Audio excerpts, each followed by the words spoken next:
नमस्कार, आप देख रहे हैं हसनपुरा न्यूज एक्सप्रेस। हिंदू सनातन धर्म की बात करें तो 9 वर्ष की शुरुआत अप्रैल महीने में होती है और आज मैं मौजूद हूं सीवान जिले के हसनपुरा नगर पंचायत के उसरी के आचार्य राजू बाबा के निवास स्थान पर।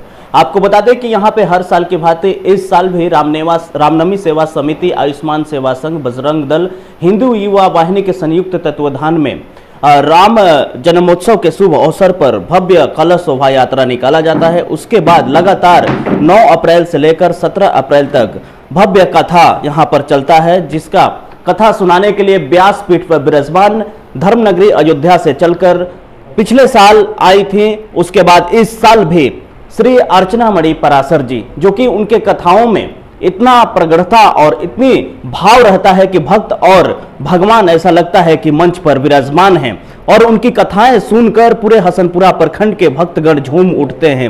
उनकी कथाओं में इतनी मधुरता और इतनी अच्छे तरीके से वो कथा कहती हैं कि सभी भाव विभोर हो जाते हैं। जी हां, आज मेरे साथ मौजूद हैं अयोध्या धर्म नगरी से चलकर कथा सुना रहे व्यासपीठ पर शिव मंदिर परिसर उसरी में अर्चना मणि पराशर जी। मैम, आपका स्वागत है। जी, सभी दर्शकों को मेरा जय सिया राम प्रणाम है। पिछले साल भी कथा कहने आई थी, उसके बाद दर्शक और यहाँ के भक्तगण आपको ही सपोर्ट करने लगे कि नहीं, मैम को ही कथा करने के लिए बुलाया जाए और सौभाग्य से इस साल भी आई हुई है। कैसा लग रहा है? ये तो मेरा सौभाग्य है, इसलिए कि मैंने जैसा सुना था कि यहाँ व्यासपीठ पे 9 वर्ष से जो कथा चल रही है, एक कथावाचक को रिपीट नहीं किया गया और मुझे दोबारा अवसर मिला। इसके लिए सभी को बहुत बहुत धन्यवाद, साधुवाद है। जो भी आयोजक गण हैं, यहाँ के ग्रामवासी, क्षेत्रवासी, जो भी भक्तजन हैं, सभी को कोटि नमन वंदन है। आज कथा का मेरे ख्याल से 6ठा दिन है। 5 दिन कौन कौन से अध्याय कंप्लीट हुए और 6ठा दिन आप कौन सा अध्याय लेकर व्यासपीठ पर विराजमान होंगे? जैसा कि सबको विदित है कि जो रामायण में 7 कांड हैं, उसमें सबसे बड़ा कांड है बालकांड। तो बालकांड की कथा में समय लगता है, कम से कम 7 दिन का समय लगता है। शेष जो कथा का समय है उसमें आगे की कथाओं को संक्षेप में सुनाया जाता है। अभी इसमें हम सभी लोग पहले दिन की कथा में सत्संग की महिमा, उसके बाद शिव पार्वती विवाह, सती चरित्र, भगवान का जन्म, आगे भगवान की जो बाल लीलाएं हैं, और कल हम सभी ने श्रवण किया था कि कैसे जनकपुर में भक्ति भगवान का मिलन हुआ, बिल्कुल मर्यादित मिलन, यानी कि माँ सीता और भगवान अपने चरित्र के माध्यम से यहाँ समाज को उपदेश दिए हैं कि कैसे हमें अपने धर्म को निभाना है और मर्यादा को निभाना है। आज की कथा में हम सभी लोग कथा को श्रवण करेंगे कि हमारे भगवान कैसे उस अहंकार के धनुष को तोड़ते हैं। क्योंकि जब भगवान हमारे मिथिला के लिए चले थे तो मार्ग में उन्होंने ताड़का का जो है वो समापन किया था, जो मन की दुराशा है उसे मिटाए। उसके बाद भगवान आगे बढ़े तो अहिल्या का उद्धार किए, जो बुद्धि की जड़ता है। उसके बाद हमारे भगवान मिथिला पधारे हैं तो भक्ति भगवान का मिलन हुआ था।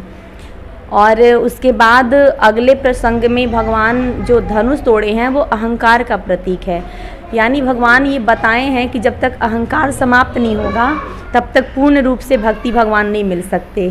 तो धनुष को तोड़ेंगे और उसके बाद सीता जी उन्हें वरण करेंगी। हम आपसे जानेंगे मैम, कथा आप ऐसे सुनने में आया है कि एक दिन 2-2 कथाएं आप सुनाती हैं और भक्त को भाव विभोर करती हैं। तो कथा सुनाते वक्त ऐसा महसूस होता है कि आप स्वर्ग से जुड़ गई हों और लगातार वहाँ से कनेक्शन चल रहा है, ऐसा कुछ होता है क्या? ये कान्हा जी की कृपा है, क्योंकि वो मेरे इष्ट हैं। मैं श्री राम कथा करती हूँ, परंतु उसमें है कि जो इष्ट हैं, जिसे हम अपना सर्वस्व मानते हैं, उनकी सबसे बड़ी कृपा है।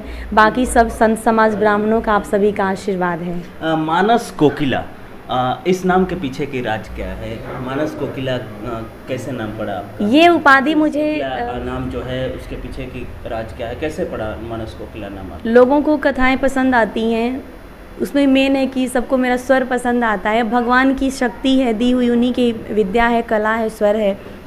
तो ये उपाधि जो मानस कोकिला का है, मुझे संत समाज, ब्राह्मण समाज ने ही दिया है, मैंने स्वयं से नहीं रखा। जी, हिंदू सनातन धर्म की बात करें तो कथा कितना महत्वपूर्ण है सुनना हिंदू धर्म के लिए और हिंदू सनातन धर्म के लोगों के लिए? देखिए, कथा का जीवन में उतना ही महत्व है कि जैसे हम अपने शरीर को स्वच्छ रखने के लिए प्रतिदिन साबुन शैम्पू का उपयोग करते हैं, वस्त्र को साफ करने के लिए सर्फ का उपयोग करते हैं, उसी प्रकार से चरित्र को स्वच्छ करना है, आचरण को अगर स्वच्छ करना है, उसके लिए मनुष्य के जीवन में कथा बहुत ही महत्वपूर्ण है, जिसके माध्यम से एक जीने की जो कला है, जीने का जो सूत्र है, ये हमें पता चलता है।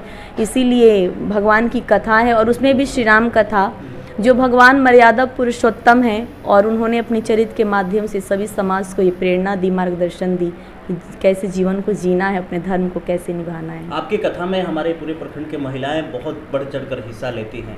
उन महिलाओं के लिए जो कुछ महिलाएं ऐसे होती हैं जिनके आचरण अलग होते हैं, हम उनको बुरा नहीं कर रहे, लेकिन उन आचरण को सुधारने के लिए, उन महिलाओं को अच्छे रास्ते पे लाने के लिए क्या किया जाए, आपकी तरफ से क्या मैसेज रहे?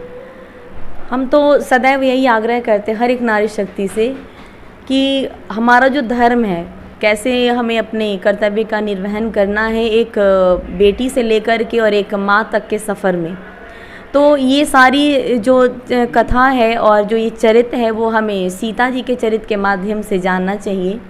और जब हम कथा को सुनेंगे, जब श्री रामचरितमानस का अध्ययन करेंगे, मनन करेंगे, तो उसमें सीता जी ने अपने चरित्र के माध्यम से मतलब पूर्ण रूप से ये मार्गदर्शन दिया है कि नारी शक्ति को कैसे रहना है, मर्यादा से लेकर के और एक बेटी से लेकर बहू, पत्नी, माँ, हर एक रूप में उन्हें अपने मर्यादा को कैसे निभाना है। और मुझे जहाँ तक विश्वास है कि अगर हम अध्ययन करने लगें, उसे अपने जीवन में उतारने लगें, तो समाज में जो ये अपवाद में सुना जाता है, और है भी कि 100 में 2-4 तो ऐसे अपवाद में मिलेंगे ही जहाँ पे नारी शक्ति थोड़ा इधर उधर, लेकिन वही है कि इसे जब हम जानेंगे और इस पे चलने का प्रयास करेंगे तो जीवन हमारा ज़रूर सुधरेगा, और जो ये शिकायतें समाज से मैसेज जो मिलते हैं, ये भी जो हैं वो दूर होंगे।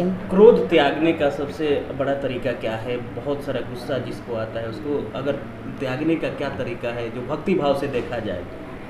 भक्ति भाव से क्रोध को देखिए, लोग कहते हैं कि क्रोध अगर गलत है तो भगवान ने बनाया क्यों?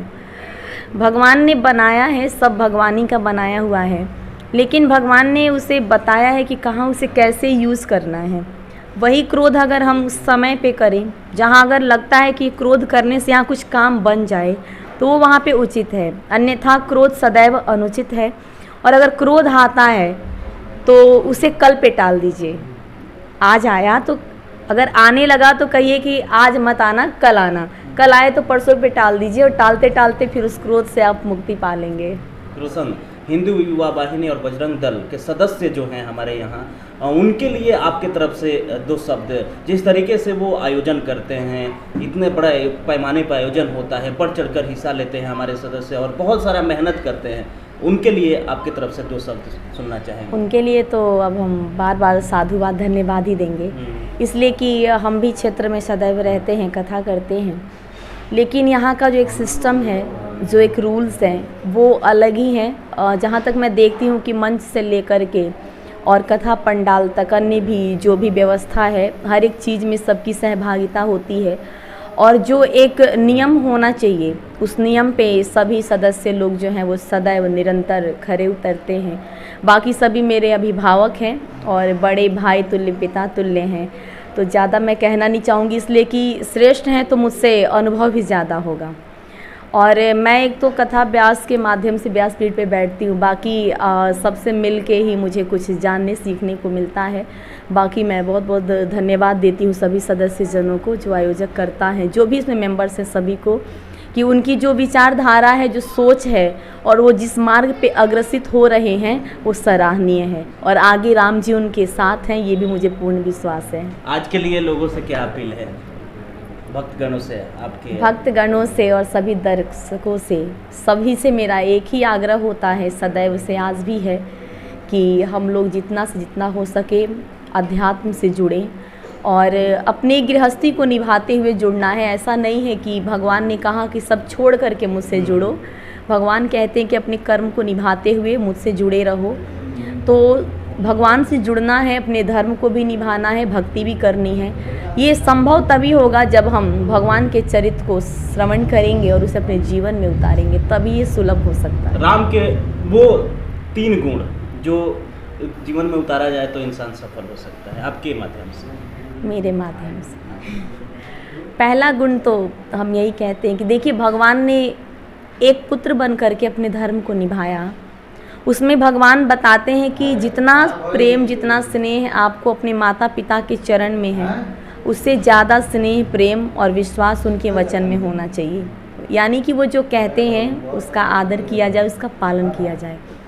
दूसरा ये कि हमारे भगवान एक शिष्य के रूप में अपनी मर्यादा को निभाए हैं, जो कि आज गुरु शिष्य के बीच ऐसा संबंध रहा नहीं, लेकिन भगवान ने बताया कि सब कुछ जानने के बाद भी मैंने गुरु की मर्यादा को बढ़ाया, और भगवान गुरु के आदेश का पालन करके ही आज मिथिला में धनुष यज्ञ में पहुँचे थे और सीता जी उन्हें प्राप्त हुई थी।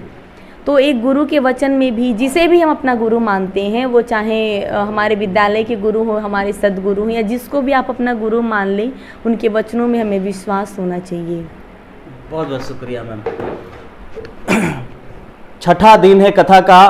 प्रखंड वासियों से यही अपील है कि आप लोग ज़्यादा से ज़्यादा संख्या में पहुंचकर उसरी शिव मंदिर परिसर में भगवान श्री राम के जो कथा कह रहे हैं, व्यासपीठ पर विराजमान मानस कोकिला अर्चना मणि जो पराशर जी हैं, उनके मुख्य अरविंद से कथा सुने और हिंदू धर्म का जो भाव है उसे आप ग्रहण करें और समाज में एक अच्छा इंसान बनकर दिखाएं। बने रहे हैं हमारे चैनल के साथ। जय श्री राम।